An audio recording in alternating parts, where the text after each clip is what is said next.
ফের উত্তপ্ত কলকাতা। সঠিক বিচার পেলেন না অভয়া, আর এই অভিযোগে শুরু হলো বিক্ষোভ।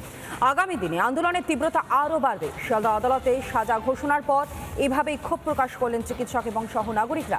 আদালত চত্বরে দাঁড়িয়েই অভয়া ধর্ষণ খুন মামলার রায়ে ক্ষোভ প্রকাশ কলকাতাবাসীর।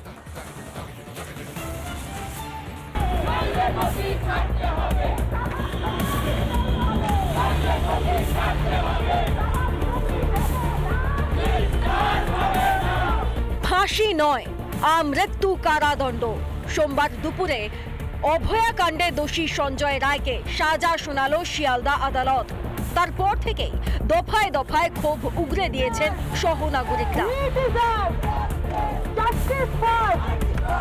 সঠিক বিচার কি পেল অভয়া, সেই প্রশ্নই এখন উঠছে কলকাতা জুড়ে। হয়তো ফাঁসি হতো সঞ্জয় রায়ের, কিন্তু কি এমন হলো সঞ্জয়কে আমৃত্যু কারাদণ্ড দিতে হলো? গোটা বাংলার মানুষ, গোটা দেশের মানুষ এই প্রশ্নটাই করছে, কোনটা বিরলতম ঘটনা? কোন ঘটনা হলে বিরলতম ঘটনা বলা হয়? একজন ডাক্তার তার কর্মস্থলে তাকে ধর্ষণ করে খুন করে দেওয়ার অভিযোগ উঠছে, এটা যদি বিরলতম ঘটনা না হয় তাহলে কোনটা বিরলতম ঘটনা? এটা এখন সব থেকে বড় প্রশ্ন। যখনই সঞ্জয় রায়কে একা দোষী হিসেবে ঘোষণা করা হয়েছে এবং সেই ঘোষণা অফিসিয়াল যে অ্যানাউন্সমেন্ট, তার আগে থেকেই তো গতি প্রকৃতি বোঝা যাচ্ছিল যে চার্জশিট যেহেতু দেওয়া যায়নি, দিতে পারেনি সিবিআই, সেই জন্য এই দিকেই যাচ্ছে।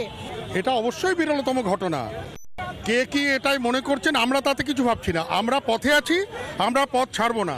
আজকে এইখানে তারা বিচারের নামে এই যেটা করলেন সেটা নিয়ে এখন আমরা কিছু বলছি না, কারণ আসল দোষী আরও যারা দোষী রয়েছে, সঞ্জয়কে দোষী সাব্যস্ত করে তাকে সাজা দিচ্ছেন। তিনি যাই সাজা দিন সেটা নিয়ে আমাদের কিছু বলার নেই, কিন্তু বিচার যেন এইখানে শেষ না হয়ে যায়, আমাদের দাবি এটাই। কিন্তু আমরা আশাহত নই, কারণ বলবো ফাঁসি হলেই কিন্তু সব হয়ে গেল। এই যেটা হয়েছে সেটাতে হয়তো আমরা আরো বেশি আন্দোলন করার, আমরা সুযোগ পাবো। সোমবার বিচারপতি অভয়া মামলার সাজা ঘোষণার পর ফের পথে চিকিৎসক মহল। শিয়ালদা আদালত সাজা ঘোষণার পর এভাবেই ক্ষোভ প্রকাশ করলেন সিনিয়র থেকে জুনিয়র চিকিৎসকরা। দেখুন, এটা হতাশ হওয়া ছাড়া তো আর কিছু উপায় নেই। সুপ্রিম কোর্টের বিচারপতিও কিন্তু বলেছিলেন যে এটা বিরলতম ঘটনা। তারপরেও যেটা আজকে শুনলাম, যেটা নাকি rarest of the rare crime নয়, আমি জানি না কোনগুলো rarest of the rare crime, তবে আমার এখনও সুযোগ আছে হাইকোর্ট এবং সুপ্রিম কোর্টে অ্যাপিল করার। অভয়ের মা বাবা অলরেডি তারা হাইকোর্ট সুপ্রিম কোর্টে অ্যাপিল করেছে রিইনভেস্টিগেশনের জন্য, কারণ এখানে বলবো সিবিআইয়ের ব্যর্থতা। অর্গানাইজড ক্রিমিনালদের দ্বারা খুন হচ্ছে, ধর্ষিতা হচ্ছে এবং তথ্য সেগুলোকে লোপাট করার জন্য প্রশাসনের সর্বস্ব অংশ তাতে নিমজ্জিত হয়েছে। একটা উদাহরণ দেখার, আমরা এই জন্য আবারও বলবো, যতই বলুক না কেন বিচার ব্যবস্থার উপরে সম্মান রেখেই বলবো, কোথাও গিয়ে আমরা দেখতে পাচ্ছি যেটা আমাদের প্রাপ্য সেটা পাচ্ছি না। আমাদের ঘরের মা বোনেরা কি করে সেফ থাকবে যদি প্রশাসন এরকম হয়, সিবিআই এরকম হয়? এর বিচার চাই, এর বিচার সঠিক বিচার হয়নি, এর বিচার চাই। সহ নাগরিকদের পাশাপাশি ক্ষোভ উগরে দিয়েছেন মুখ্যমন্ত্রী। আমাদের হাতে চেষ্টা থাকলে আমরা কিন্তু অনেকদিন আগেই ফাঁসির অর্ডার দিয়ে দিতে পারতাম, ফাঁসির অর্ডার করে দিতে পারতাম, but I am not satisfied, কারণ আমরা ফাঁসি হলে অন্তত মনকে সান্ত্বনা দিতে পারতাম। বিচারের নামে প্রহসন করা হয়েছে, এই মতে এখন পোষণ করছেন রাজনৈতিক নেতা থেকে শুরু করে সহনাগরিকরা। তদন্ত প্রক্রিয়াকেই দায়ী করছেন বিরোধীরা।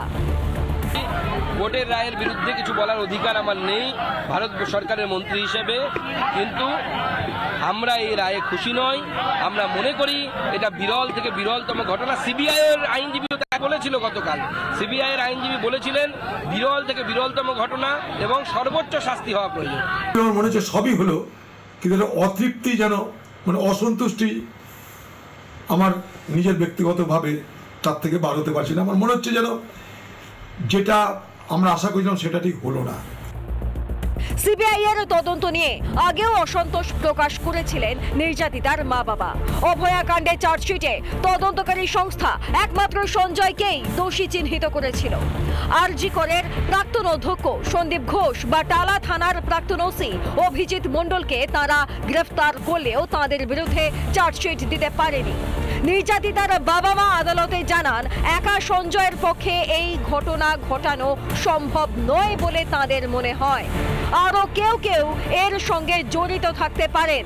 সিবিআই এর আরো নিখুঁত এবং বিস্তারিত তদন্তের দাবি গোটা দেশে। রিপাবলিক বাংলা। নানা ধরনের কন্টেন্ট দেখার জন্য লাইক করুন, শেয়ার করুন আমাদের ফেসবুক পেজ, সাবস্ক্রাইব করুন আমাদের ইউটিউব চ্যানেল। পাশাপাশি অন্যান্য ব্রেকিং নিউজের জন্য অবশ্যই চোখ রাখুন রিপাবলিক বাংলায়।